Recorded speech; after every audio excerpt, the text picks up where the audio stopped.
So up to this, we completed. Now we are ready to take with the clause number 5. Okay. So clause number 5, leadership into ISO 27001. The content of the sub clauses of clause number 5 is leadership and commitment, policy, and organization roles and responsibility. So let's see what all is required into clause number 5 of this ISO 27001. And these are the generic requirements that have been mentioned into the standard. So let's see clause number 5.1 first, what is required.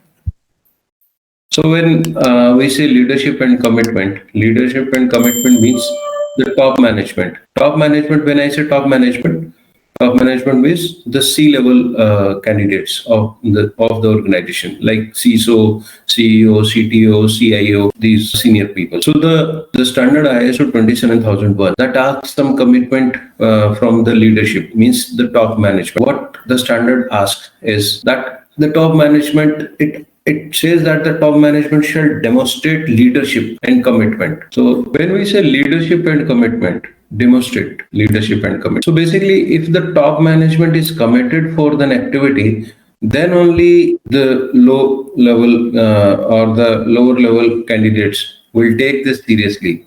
Otherwise, if they say that we have to do this, but they don't make any follow-up or they don't demonstrate their leadership or commitment, then there is a high possibility that they may not achieve the desired intended outcome of that. So the standard says that the first of all, the top management have to come in front and they have to demonstrate this leadership and commitment, and they have to provide a few things.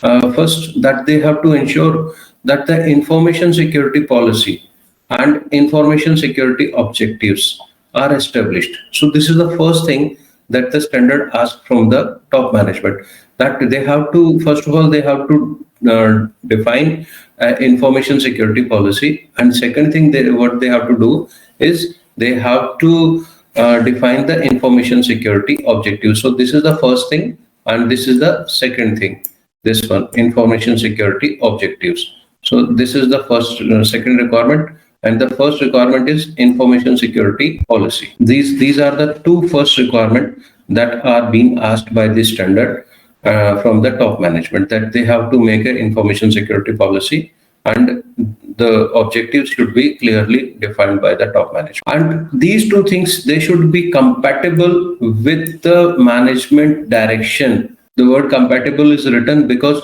if the same is not compatible, then again the problem would be there. Okay. Then coming to the next requirement, that the leadership, means the top management, has to ensure that these two activities are integrated with the organization processes.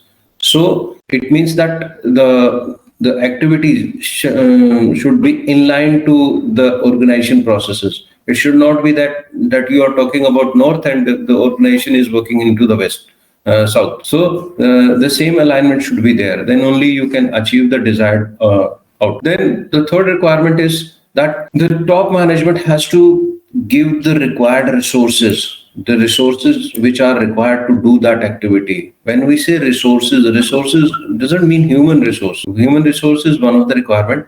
Resources means your equipments, your finance, budget, what all is required to do that activity. That should be there. So this is the next requirement, that the resources should be made available, and who will made available these resources? Top management. Then the next requirement from leadership is that they need to communicate. What they need to communicate? That this is their information security policy. This is their objectives.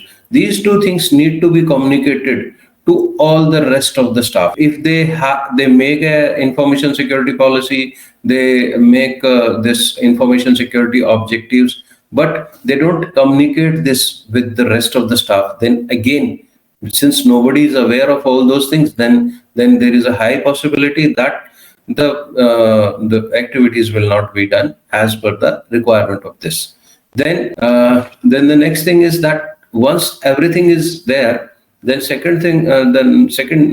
thing that they have to do is they have to ensure that this ISMS achieves its intended outcome. So how this need to be done? First, they will be developing something. Then after then, they would be communicating that. After then, they would be reviewing that. that what all they have done, is it really followed or not through the process of reviews and all that. So these are the various activities that are being asked from the leadership, that they need to give this. Then the next catchy word which they are looking is the continual improvement. So if this should not be a one-time activity that once you have done and it's okay. So it should be a continual activity. So it means that in every quarter or in every month or biannual or annual, there should be a regular review of these activities, and the management should get a tracker of that. That okay, these were the deliverables that were supposed to be done. Who was supposed to do what was the deadline that by this the given activities were supposed to be done and all that.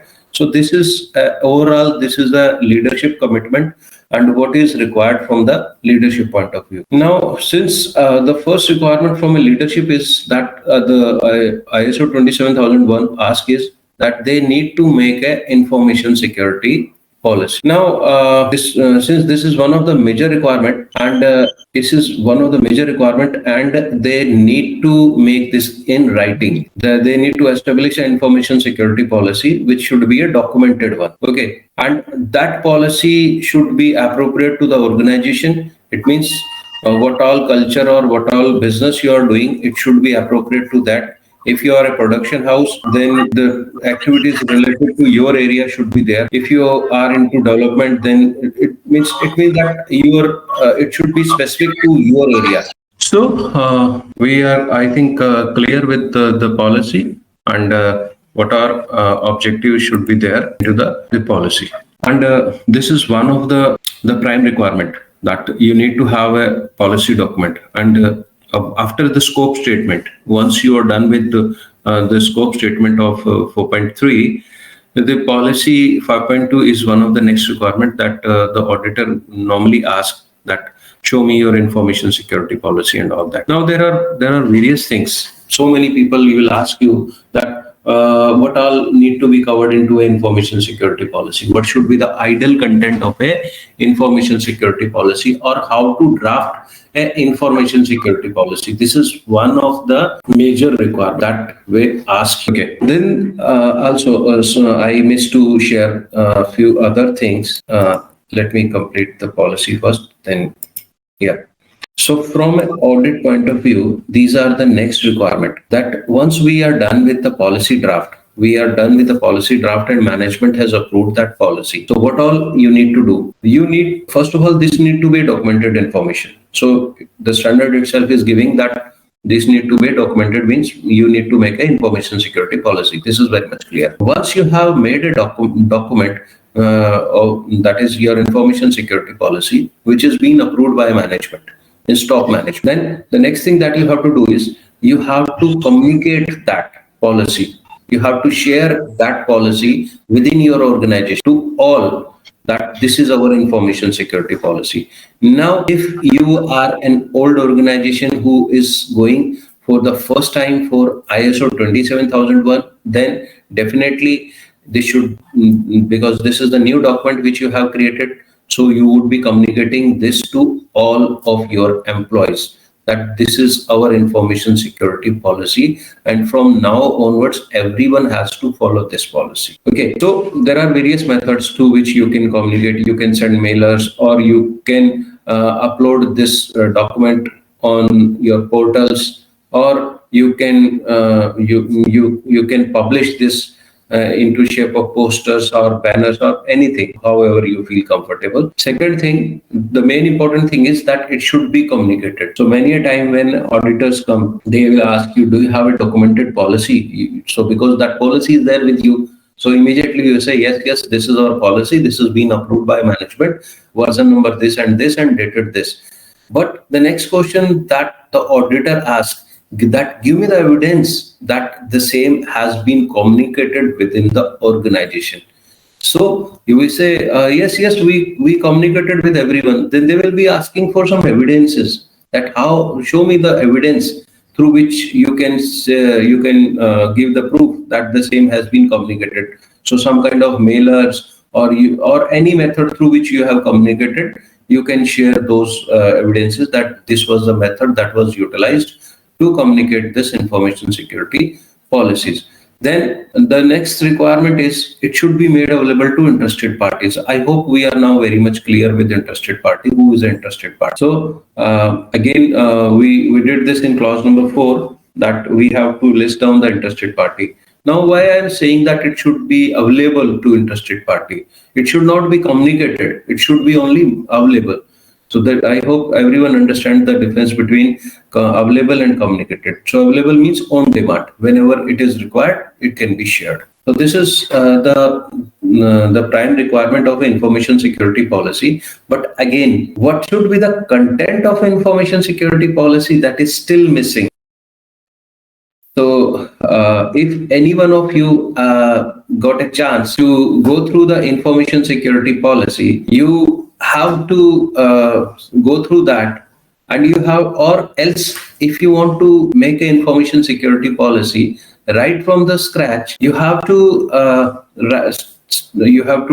write down your own information security policy. A sample information security policy I'll also show you that how the information security policy shall look like. Yeah. So meanwhile, let me show you first the sample information security policy that is there on our site only. We have written a sample information security policy. So this is the sample information security policy that I have written. Information security policy, key content of information security policy. If you are writing your information security policy right from the scratch, then what should be the information security policy key content and how you can write it yourself? So I have given the complete details. So what is the purpose of information security policy? And a template also has been provided to you for your help. You can download this template, that is available for everyone. Then the principles of information security is also mentioned. What we mean by integrity from an information security point of view, availability. Then content of top level ISO 27001 information security policy. What are the critical elements of information security policy? What is the purpose of that? What is the scope and audience? So normally if you see any of the document, you will see purpose, scope, audience, objectives of that policy, authority and access control policy. Then you have data classification, data support and operations. Then you have security awareness. Then you have personal responsibility, rights and duties, best practices for information security policies, and all that. So the template is provided to you. You can use this given template.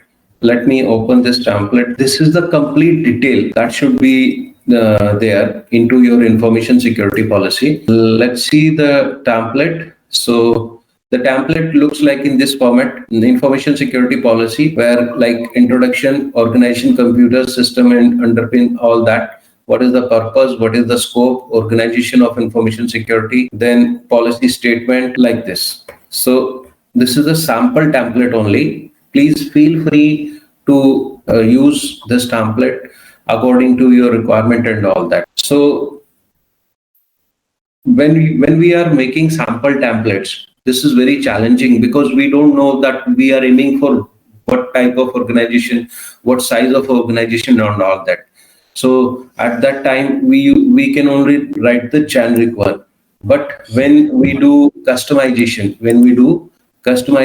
so at that time we sit with the company peoples, we have a discussion with them, and then based on that only we used to create their own customized policy and all that. The customization is the second part.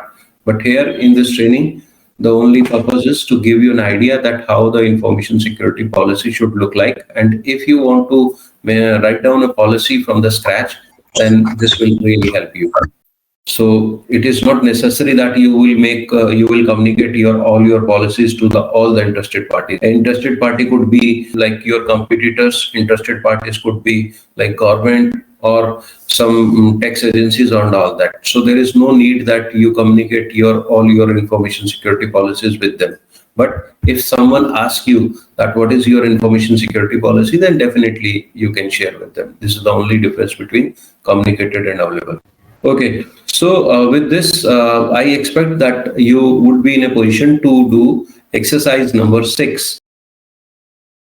coming to 5.3, that is organization roles and responsibilities. In our clause number 4 also, I have shared that if you need to know the context of the organization, or you want to know the interested parties and all that, you need to connect with the various departments into the organization and all that. Similarly, when you are going to define the organization roles and responsibilities, here also you need to look after few things. So first of all, the top management, it is the requirement from the top management itself now, that they need to ensure that the responsibility and authorities. So there are three things: roles, responsibility, and authorities. So what is the role, what is the responsibility, and there should be also an authority, that you are authorized to do what activity. If you are only given responsibility with no authorities, then it will not work. So if you are given some responsibility, you should be given some authorities also. Then only you would be able to do the work proper. So these roles and responsibilities are well defined. The HR team has all these activities, and the admin team also, which is well defined by the management. And these roles and responsibilities shall be well defined. They should be communicated within the organization. Sometimes there is an additional role that is provided to you. You are working for a particular activity, then another add-on task is assigned to you. That is, like we call it KRA, key responsibility areas. So sometimes there is addition into the KRAs. We are given new task, new responsibility, and all that. So normally, what happens that whenever there is an addition task or an additional responsibility that is assigned to you, that is communicated within the whole group, that from now onwards, Mr. X would be responsible for this activity and all that, so that everyone should be made aware and they may act accordingly. Then the top management shall assign responsibility. So the top management shall assign responsibility and authority for what? For ensuring that information security management conforms to the requirement of the standard. So one is the general roles and responsibility that the top management do for day-to-day activity. But we are not concerned with that part. We are only concerned from an information security point of view and the requirement of the information security. So all those activities that are in regard to information security, they would be considered here, means all those roles. Then the top management shall also assign reporting and performance of information. So time to time, if a particular task is assigned to Mr. X, then it would be like his duty to provide reports on the performance of that activity to the top management. So reporting should also be there. Then this is a sample template again for organization roles and responsibility and all that. And may please be very specific, only to write from information security point of view, like their first name, position in the company, their roles, responsibility, and all that. You need to make a draft like this. You can add few more columns, left, right. It depends on the hierarchy of your organization. That is the sample one which I am sharing here. So like this way, you can make your organization roles and responsibility and the organization chart. And this should be available with either with the HR team or with the admin team. So you can straightaway ask from them also that what is the organization chart, the organization hierarchy, and all that. So you can ask from them also. Many a time when we are doing consulting activity, we used to we are working with teams and all that. Into teams also, you can see all that the organization chart is there, that who is reporting to whom, what is the responsibility, and what is the designation, and all that. From there also, if you are working into large organization, so at that time, your environment can also give you some of the information, like how you are mailing, and with that also you can easily find out the organization chart and all those things. Okay, now an exercise for you, that what all you have to do is you have to draw the organization chart as per your company structure, only to cover information team and concern team. You can seek help from HR department for roles and responsibility, or the appropriate heads departments that you feel they are there. And then what you have to do, you have to define the roles and responsibility as per the organization chart. Now I'm very much specific. Please stick to information security activity. Do not cover the rest of the part. Otherwise, this is going to be a very lengthy exercise, and you will be wasting your time. Only stick to your information security practices. Wherever your information security is in question, just look after that team. So generally you have like CTO, CIO, CISO, and the risk manager, the business continuity manager, and all those things. So just check with them that who is reporting to whom. So what is your organization hierarchy? Is the IT head is having all those, or there are different verticals? Where is the internal audit team located? To whom the internal audit team is reporting, and all those things. So this is also a very important part, like how you organize the whole structuring and all that. Because at some time, independent reporting is very important. For example, internal auditors team.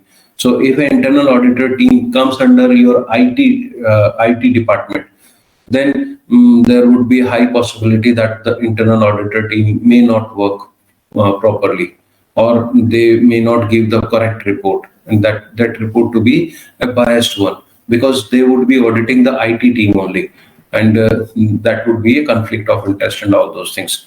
So you need to be very much like when you are defining all such organization chart and all that, you need to give your suggestion, but again said, it is the top management who have to decide. You can only give the suggestion that this is the best practice, and let's then leave on them what to do their next activity. Okay, so we are very much clear with organization roles and responsibility. With this, we complete clause number 5, and let me give you a quick recap. What all we covered into this? We covered the leadership and commitment, the requirement from the leaderships, that what is the leadership supposed to do, what they need to provide and all that. Then they need to make a policy, what should be the content of policy, that also I shared with you.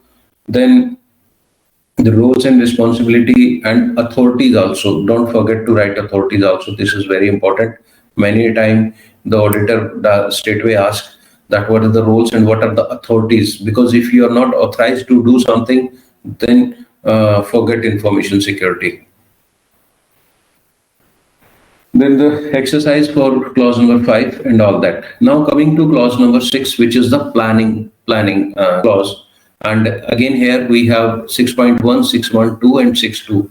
So action to address risk and opportunities, information security, risk assessment, and information security objectives, and planning to achieve them. Okay, so before I take you to clause number 6, let me see if someone have some questions from clause number 5, so that they may not carry forward. Okay, so there are many questions. Question I am taking: who is responsible for creating information security policy? Top management, CISO, or board of director? Very good question.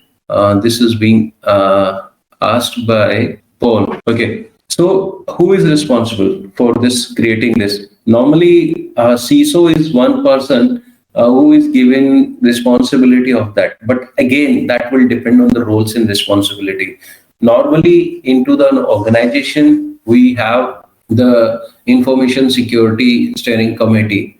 So we can give that different names. We can say information security working group, information security committee, or steering committee. You can give any name of that. That hardly matters. Or so that team is responsible for doing day-to-day work. Then normally CISO, that group is headed by CISO. So finally, CISO is responsible for doing all these activity. So CISO is responsible for all those. But again, you can give accountability either to the CISO, or you can give that to CIO. That depends. It is your decision to whom you want to assign the responsibility. Okay, next 2-3 questions. Another 2 questions I'll take. Then I have to move. Is the IT department, security department reports to CIO? Again, it is your decision, the management decision. You can do. Okay, the last question I'm asking from clause number 5, that is being asked by one of the participants. Sir, following with these questions, please let me know who is the reviewer and approver for the information security policy. Okay, good question. So definitely when you are making a document, you need to give on the first page or on the last page that who was the author of this document, who made this document, who reviewed this document, and who finally approved this. So into your roles and responsibility, this also you need to write down that who will be responsible for finally approving. So generally, the document can be written by anyone. It could be an external consultant also who can write down your document. It could be your internal staff also who can write down. But normally, the person who is writing that document, the author, normally he don't approve that.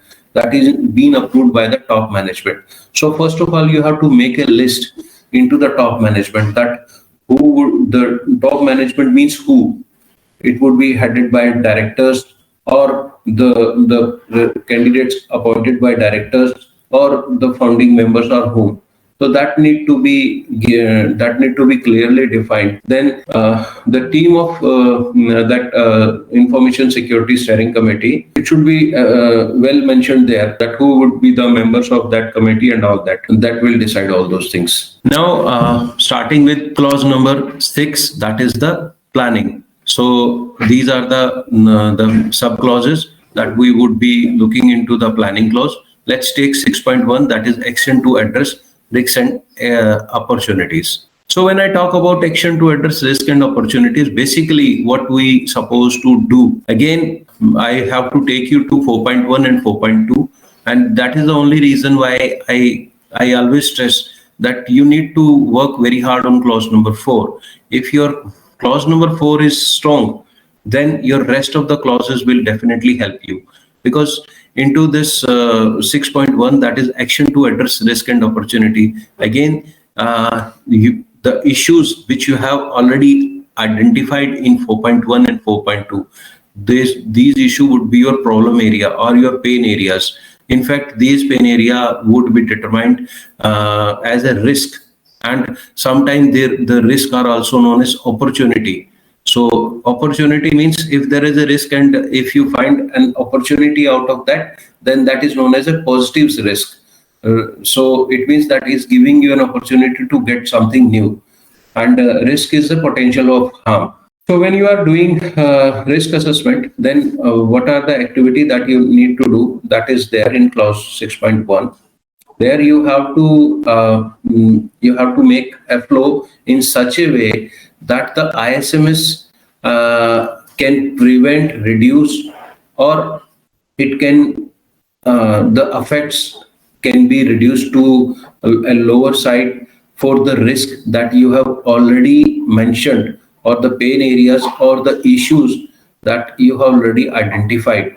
So now it depends on you that have you properly identified the issues or not. Then the next thing that this standard asks from you, that the organization shall plan what is action to address these risks. Which of the risks which you have already identified in 4.1. 4.1 is context of the organization and interested parties. So there we have already identified the problem areas, that these are my problem areas in 4.1 and 4.2. So these problem areas are basically, because if there is a problem, then definitely there is a possibility of harm, and possibility of harm is the risk. The organization shall plan action to address the risk and opportunities identified in 4.1, and then how to mitigate all those risks that you have to do. So basically what is the activity that you are supposed to do? That you have to make a risk assessment plan. Basically, this is the one activity that you have to do, and under that risk assessment plan, you have to write down that how you will be addressing all those risks. Then we have to do the risk assessment activity, and in fact this is one of the major activity into ISMS that you have to do. And this information security risk assessment is to be divided into various sectors, groups and classification. And before we go ahead with risk assessment, we have to understand few other things also, and the management have to establish and maintain information security criteria risk acceptance criteria for performing information security risk assessment. Then you have to identify the risk owners. Then you have to identify the potential costs, consequences, then the likelihood occurrence of these, then risk level of risk. These are the things that you have to identify. So, but before that, what you have to do, you have to find out the risk that what exactly the risk is, and the risk from where you will be finding the risk. You will be finding the risk from 4.1 and 4.2 because you have already identified your problem areas. From there only, you will get to know easily that these are my pain areas and these could be the potential risk that the organization can face. And once the potential risks are being identified, then you can take your next step, that is these activities. So, but before that, there are few important definitions that you need to understand from a risk assessment point of view. The three magical words, that is vulnerability, threat, and risk. So these are the three words that you need to understand very well before you go ahead for the risk assessment. So normally, if you ask anyone what is vulnerability, so everyone can tell you vulnerability was the weakness into the security program, or it is the weakness if that exploited that can gain unauthorized access. Means any weakness into the system is the vulnerability that everyone knows. So if there is a weakness, then definitely there would be a threat. Now we have another set of exercise because risk assessment is one of the major activity that we are going to do. So straight away I have taken you to exercise number 12, but before that you have to we did exercise number 12 because that was quite easy for us to do, writing information security objectives. Then we have to come back to exercise number 9, where we have to actually do the risk assessment, and we have to write down the risk assessment methodology. This would be the document which I have already explained to you. What would be the key component of this document, that also I have written. Now another activity or another thing, that is we have to do risk assessment. This one we have to do risk assessment. Now this risk assessment can be done by two ways. One method is asset based risk assessment, and second is issue based risk assessment. So there are pros and cons for both. Now you have to choose the assessment methodology, that how you are going to choose.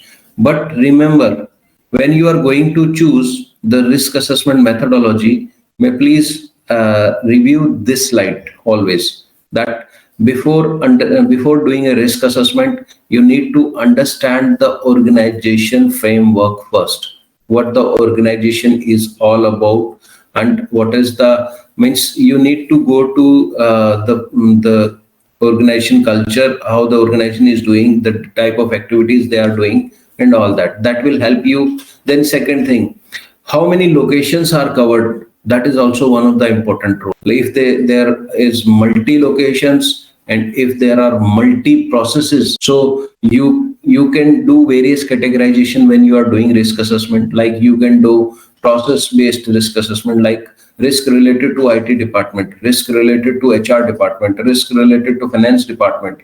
So you can make process based risk assessment, or you can categorize the risk assessment based on few other parameters, like what are the human risk, what are the software based risk, what are the hardware based risk, what are the risk related to utilities and support facilities, like your communication links, like your network equipments, like your transportations. So you can categorize the risk assessment activity into various parameters. But before that, you have to go back, you have to see your organization structure. For that, you have to go back to your organization chart, like what is the organization mission, vision, what are the product and services that your organization is delivering. This all will help you to decide the way you are going to do the risk assessment. This is very much important before you go over risk assessment. This is exercise number 9. We would be doing this exercise number 9 right now here only. Then the next exercise is exercise number 10, which is make a list of information asset. So this exercise would be required if you are going to do asset-based risk assessment. If you are going to do asset-based risk assessment, then this exercise number 10 will help you to do this. If even you are going to do the second type of risk assessment, that is issue-based risk assessment, then this exercise 11 will help you, where you have to make a list of risk issues as per your organization, and from there where you will get the list of risk and issues, you will find all them from 4.1 and 4.2, because in 4.1 and 4.2 you have already identified the problem areas. So there you will get all these list of risk and issues, means you already identified the issues. So now it depends on you what type of risk assessment you are going to do. But you do any type of risk assessment. Risk assessment methodology is one part which you cannot skip in both the cases. So this is one of the mandatory requirement. You cannot skip the methodology. Yes, it's your choice whether you want to go with asset-based risk assessment or issue-based risk assessment. That is your choice. If you want to go with asset-based risk assessment, you have to make a list of information assets. And anyway, the list of information asset, the inventory of asset is one of the another requirement that would be required in your annexure A control also. So this you have to make in any of the way. And then 4.1 and 4.2 already you have done, and you have already identified your issues, whether they are external in nature or internal in nature, and what are the risks related to those issues that you have already identified. So exercise number 10 and 11 are the one which need to be done before you go with exercise number 9.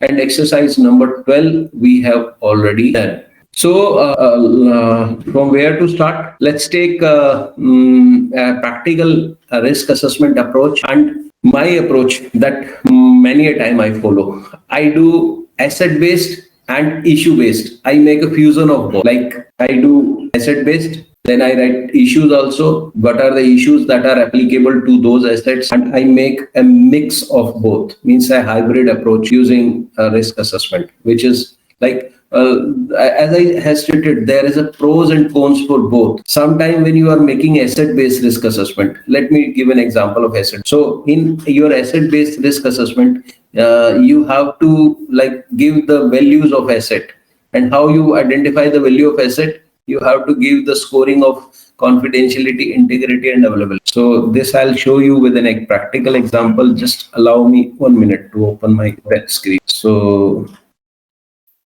I'm keeping this here. This is a practical approach which I am sharing with you of doing risk assessment, RART.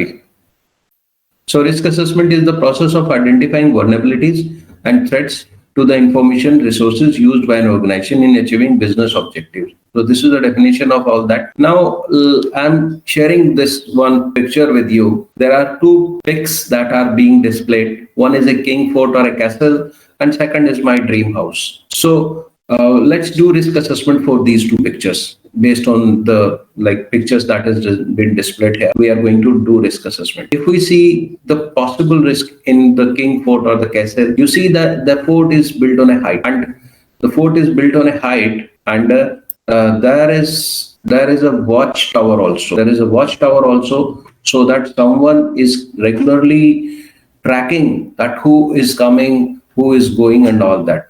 So this is a watchtower, a kind of surveillance is there. Then this water is stopping everyone to easily come and enter to my castle. Then you see there is no gates. You see the no gates are there.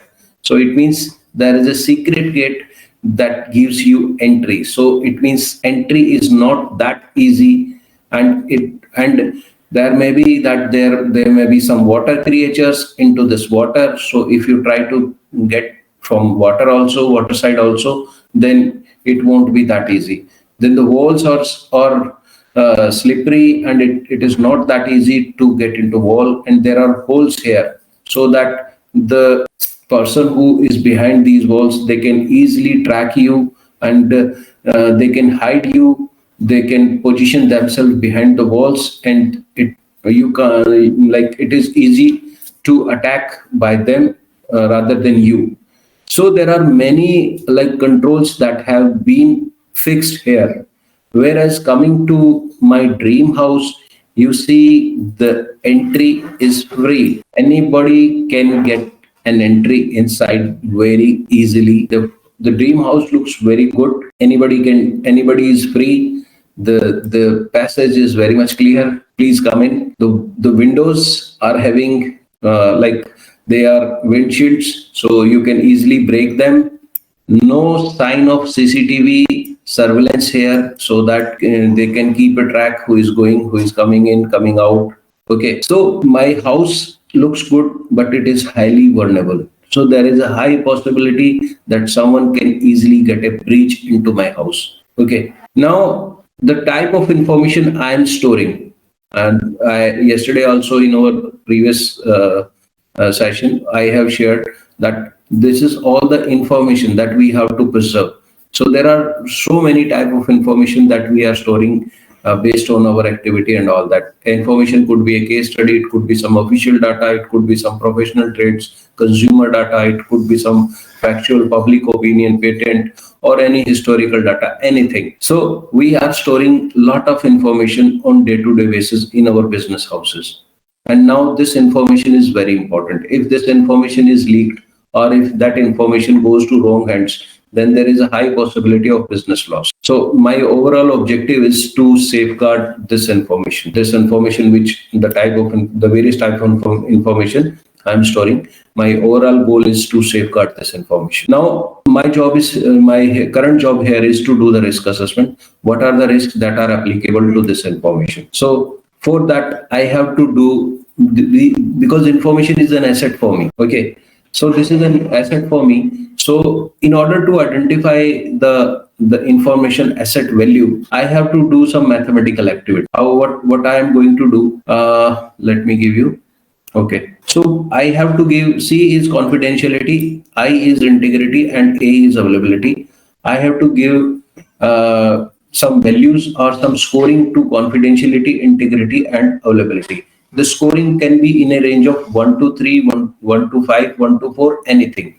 And then I say if confidentiality value is 1, then it will be treated as low. If it is 2, medium, 3 is high. Or we can say same thing with integrity also and availability also.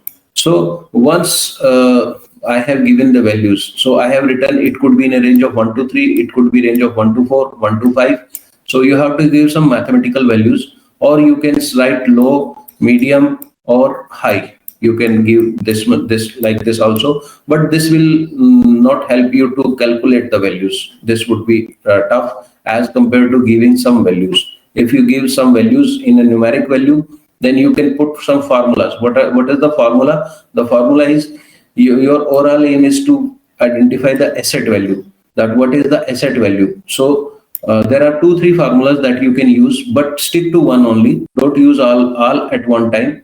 Either you can have a product of confidentiality, integrity, and availability values. That is what all scoring you have given. Just multiply them. You will get the asset value, or you can add them, or you can take a maximum of CIA. So what is the maximum value?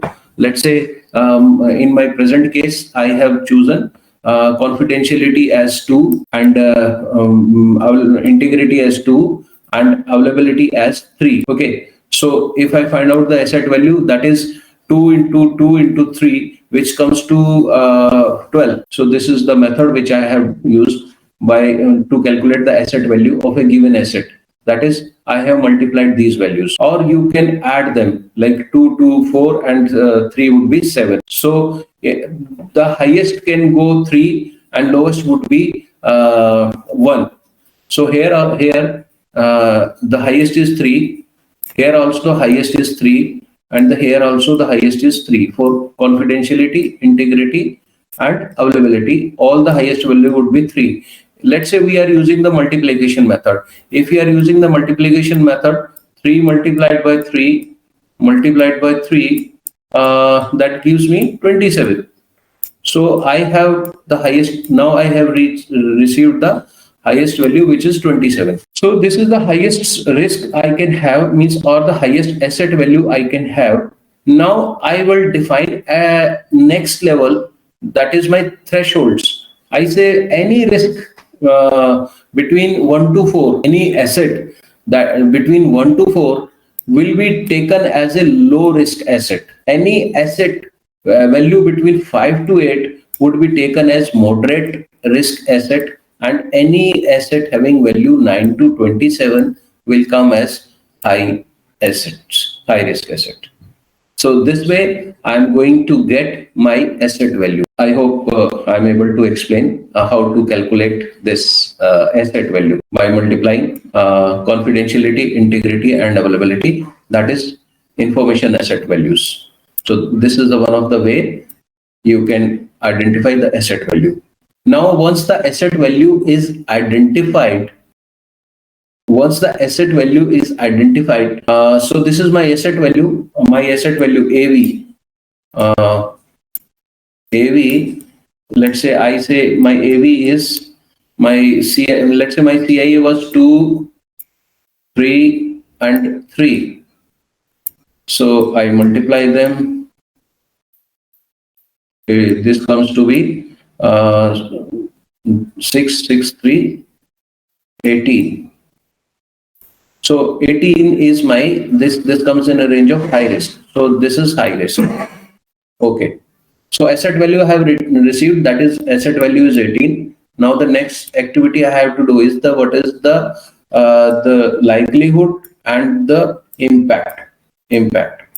This also I have to find out what is the likelihood of this and the impact of this. Then again, likelihood will go in a range of 1 to 3, and same way impact will also go in a range of 1 to 3. So let me give you with a let me help you with the Excel sheet here.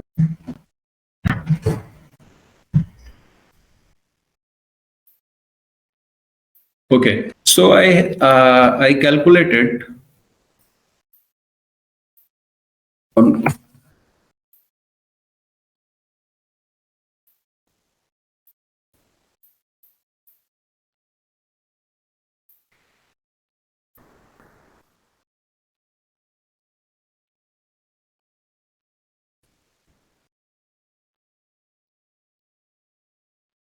in fact, I have to write here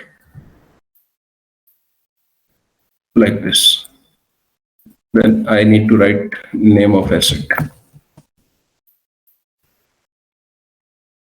I need to write name of the asset immediately. So asset, I say asset is laptop. What's the confidentiality? So I say it would be in a range of 1 to 3. Again, it would be in a range of 1 to 3, 1 to 3. Okay. So I say this would be confidentiality, because everyone know this is a laptop. So I can keep confidentiality as low.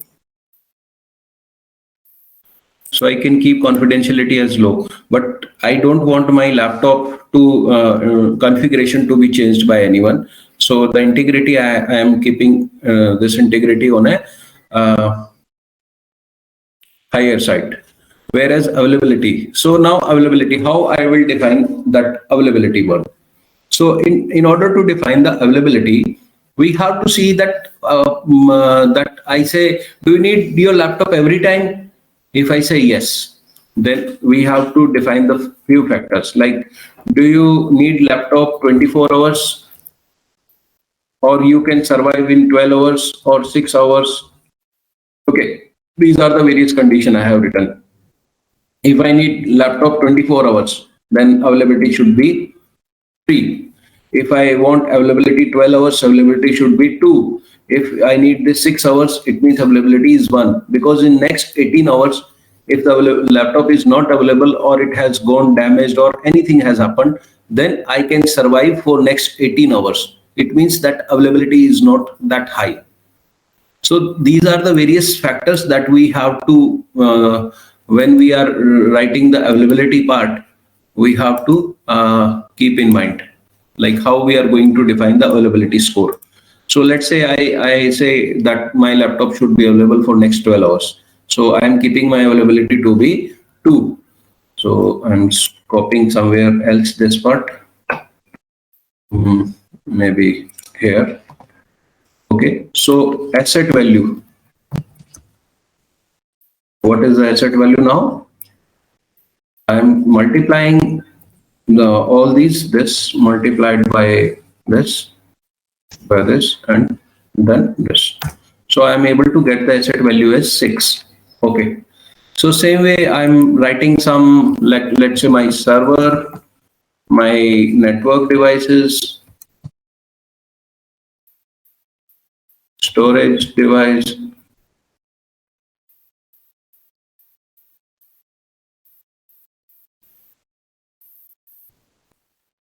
then your communication links, then manpower, then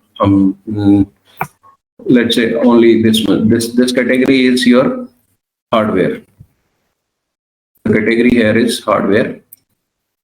Then the next category is manpower or humans. So I say IT head, system admin, and user. Okay, so I know confidentiality would be very less. Everyone knows this. Integrity, again, you cannot tell the integrity of human being. So this would be again integrity. I need to keep high. Sorry. Availability, yes. This is the most, in case of humans, you cannot tell the confidentiality and integrity because these are something which is debatable activity. But availability is one part. You want the IT head to be present always, or he need to be available in within 10 minutes, 15 minutes. Like when you are asking for services, that in what time what would be the response time? In 1 hour, 2 hour, 5 hour, what time you would be giving these services. Let's take example of our vendors.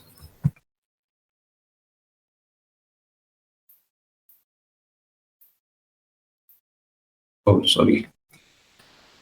I don't know what happened to my typing today. Okay, so let's take example of vendors. So confidentiality, I'm saying that yes, they need to maintain high confidentiality. Yes, integrity should be high, and availability, I say my vendor should be available 100%, or their turnaround time should be like 4 hour, 2 hour. That depends on the SLA I'm maintaining. Let's say I want their availability to be on a higher side, so that, because if they are not available, I won't be able to do the job. Then you see control C and I'm writing control V. Okay, same way I'm giving some values here. Server also, this is let's say I'm giving server to be confidential 3, network devices 2. I'm giving some random figures. Integrity 3, 3, 3, commission link 1, integrity 3, availability 2, 2, 3, 1, 3, like this. And finally, asset value. Okay, now you'll see the magic. So I have calculated the asset value for everyone. Maybe it is 3, IT head is 3, and this is 2. Okay. Now what I'll do, I'll pick them, conditional formatting, color scaling, and more rules. And I say 3 color scale. So the lowest one will have green, and the highest one will have red. Okay, well, automatically my Excel is giving me that the risk. It is showing me the risk, which one is on the higher red, what all is red. So automatically it gives me an alert. Oh, this is going on a higher side. Okay, so what all is in green, they are into the safe zones. So this is a very quick way I have shown you how you can do this asset value based activity. Then once you are now you have got the asset value, then you have to write the likelihood likelihood of that. Once you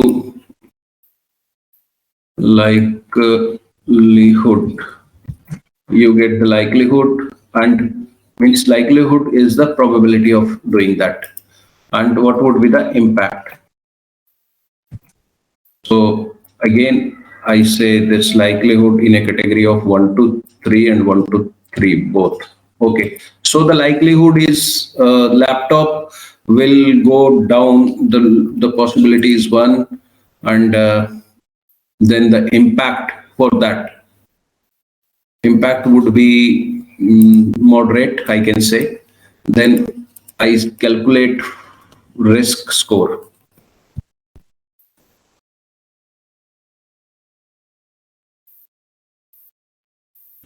So risk score is how, let me give you the formula of calculating the risk score also. How I would be calculating the risk score. So first of all, I just remove the formatting, conditional formatting, and clear rules. Okay. So I know this asset value can go maximum 27. This can go maximum 3. This can go maximum 3. So I have now my highest risk. Let me calculate. This would be 27 and this. So the maximum risk will be 243. Now we have studied mathematics up to our school levels. So now a simple percentage formula I would be using. I would be using how? I will be saying the asset value is multiplied by likelihood multiplied by this multiplied by 100 divided by 243 will give me the risk score. Now let me make it more readable. Okay, so this is the risk score. Okay, I have not given answer here. So let me quickly fill the answer of this sheet. Then it will be in a position to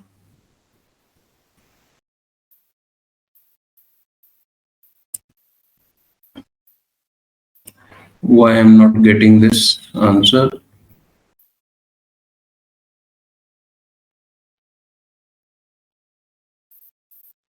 Okay, it seems. Okay, I got the reason. Because this is a problem with Excel. You know what happened? Okay, let me copy this. I'll tell you what is the problem going on. So just see the formula. So it is saying this. It has taken reference now. So when I am going to do this, you just put a this.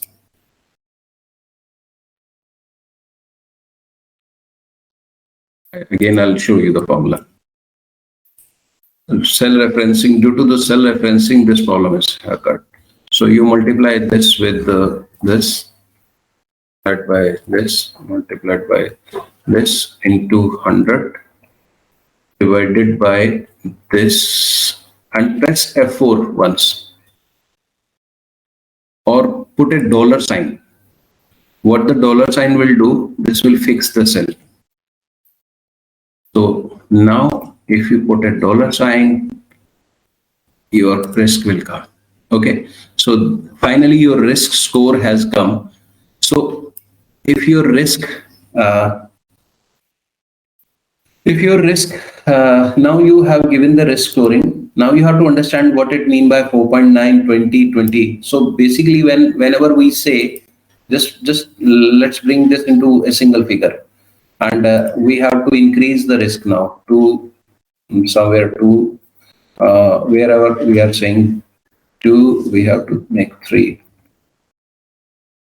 Let's say 3 and 3, 100% risk has come. Okay. So again, I'm giving you some formatting, sorry, conditional formatting, color scale, more scale, and lowest value with green, and highest value with yes. Okay. So the scoring has come. So this is the risk score. When I say risk, 10% risk. So now I'll show you how to read this risk now. Let me.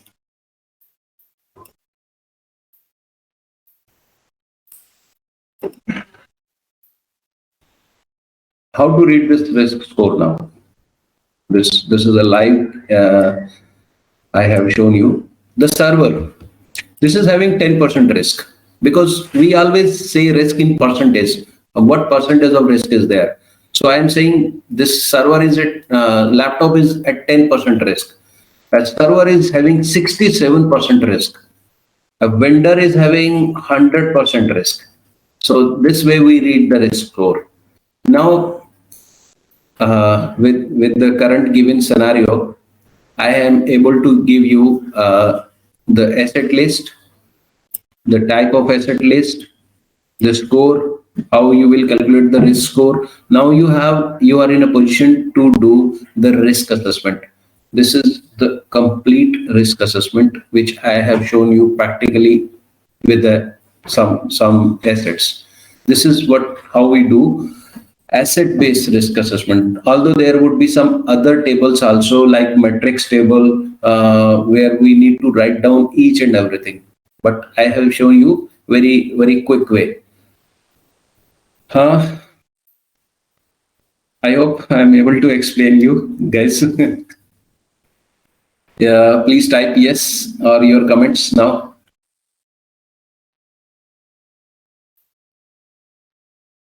Okay, so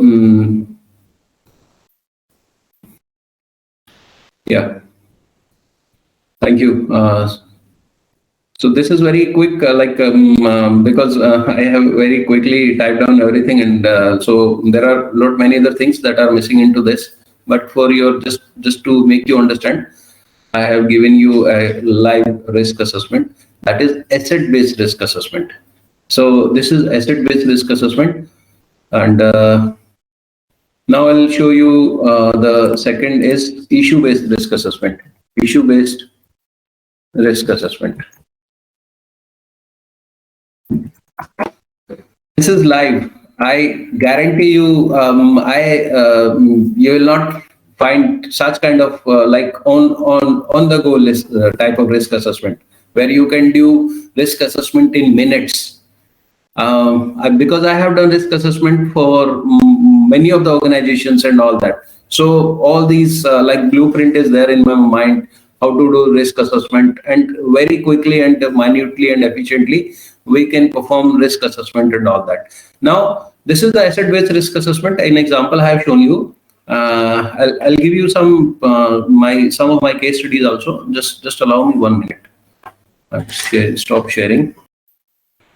I have some risk assessment, but they are my client specific. So because I am into public forum, so I can't display their risk assessment. So guys, that's why, in fact, that is the only reason why I have created a own risk assessment as a case study. Now, the issue-based risk assessment. So what all you have to do into issue-based risk assessment, you have to write down issue here. What is the issue? List down all the issues. Issue just write down issue number 1, like loss of sensitive information. And we issues basically they will come from where the issue will come. They will come from information security objectives. They will come from your information security objectives that you have already written. So loss of sensitive information, hacking, cyber breach, or it could be loss of connectivity. It could be like unavailability of devices, unavailability of services.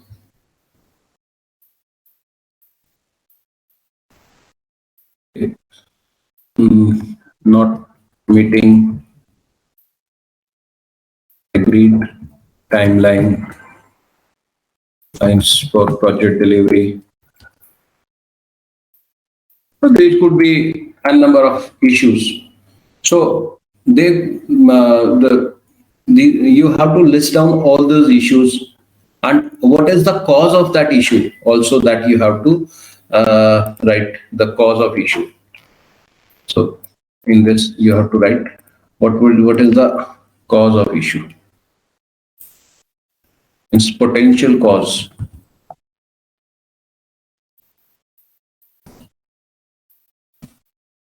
What was the driver of that issue? You have to write down. What was the potential cause of this? Okay. Once you have identified the potential cause, then you have to write down what is the risk out of that. You What is the risk? Okay. So let's say loss of sensitive information. So potential cause is that USB not blocked. This is one of the potential cause of issue, that that USB were not blocked. So if the USB were not blocked, then anybody who is using that system, he can copy that data. And if the data is copied, that it means the sensitive information is being lost or being misused. Lost, I say misused, used. Okay. So the risk is, if you are, what is going to be the risk, that also you need to tell. So the risk is, you can say business loss, loss of customer,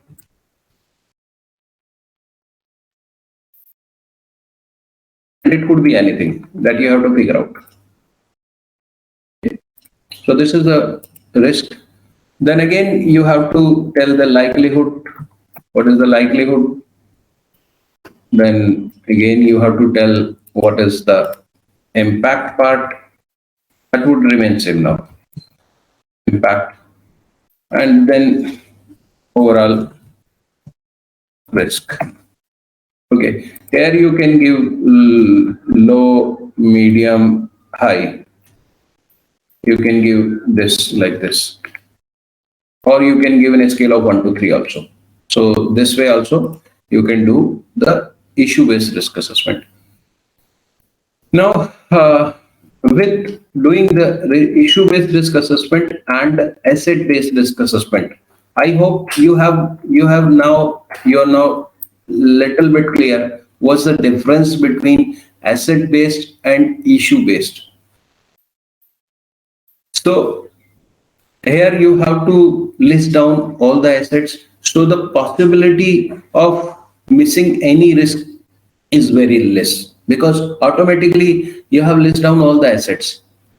And if all the assets are listed here, then you have to find out their asset value. So from asset value itself, the you would be able to get to know that the asset is into which job. This is asset value, is not risk value. Risk value is different. But at least at the initial stage only, you would be able to get to know that more higher the asset value, it means the higher the risk value. Okay. So you have a first like pre-stage and the post-stage. So the possibility of missing any of the risk would be comparatively on a lower side if you do asset-based risk assessment. Whereas if you are going to do issue-based risk assessment, the problem is if you miss any of the issue, then there is a high possibility that you will not consider that risk. And if that risk is not considered, then the activity means the treatment part will also not be considered. This would be the drawback of the issue-based risk assessment. Then what is the drawback of asset-based risk assessment? Let's say I am putting a desktop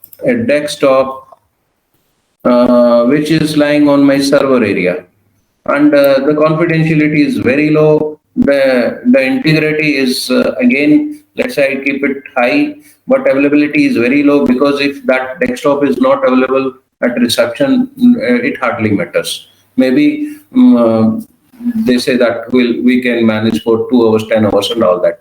So the asset value has come on a very lower side, means that is 3. Okay. So but the asset scoring is coming on a lower side, so definitely I'll take the likelihood of anything would be also on a lower side, and the impact I will take also on a lower side. This is the problem. So if you say the risk has come on a very lower side, means 1. Okay, even if you say impact also on 2, still it doesn't make any changes. Okay, but if this desktop is used by some malicious person, because this desktop is already into the network and this could be used to launch your attacks. So this could be one of the problem for all the networks. So but because while doing the asset-based risk assessment, we are considering this asset to be lower risk, so we want to be giving that value. But sometimes the lower risk asset could be one of the reason for a bigger risk. So this is the drawback of your asset-based risk assessment. Okay, whereas maybe you have clearly mentioned that the visitor area to be defined properly.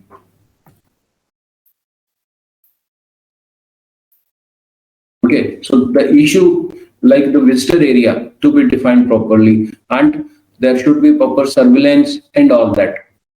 If you have the issue, you have already identified the issue, then there is a possibility that you will not have this risk. So this is the benefit of doing issue-based risk assessment. Second benefit of doing issue-based risk assessment over the asset-based risk assessment is if you are having a large organization, and I say large organization means I have worked with organization having 1,000 or 10,000 servers. They are having servers only 10,000. If I don't talk about their end users are more than 50K. So at that time, they have a huge list of inventory assets. At that time, asset-based risk assessment is very complicated. And then they have multiple locations, multiple processes, multiple departments. At that time, asset-based risk assessment would be a really challenging job to do that. In that scenario, issue-based risk assessment is one which is very quick to do and very easy and convenient to do. My approach, which I have shared with you at many of the places, I do issue-based as well as asset-based. So how I do? Okay, let me share that also. So first of all, we do asset-based, and then after then we write the issues that are applicable on those assets. So we also add here the issues to them. What could be the issues to them? These. So we write here that these could be the potential issues that could be applicable on these devices. And then because we have done asset based, and then we have also mentioned the issues there. So it means we are following a hybrid approach where we are doing asset plus a fusion of your issues. So this is the like one of the another approach that we used to take and all that. I hope I was able to explain the risk assessment. And now coming back to my slide.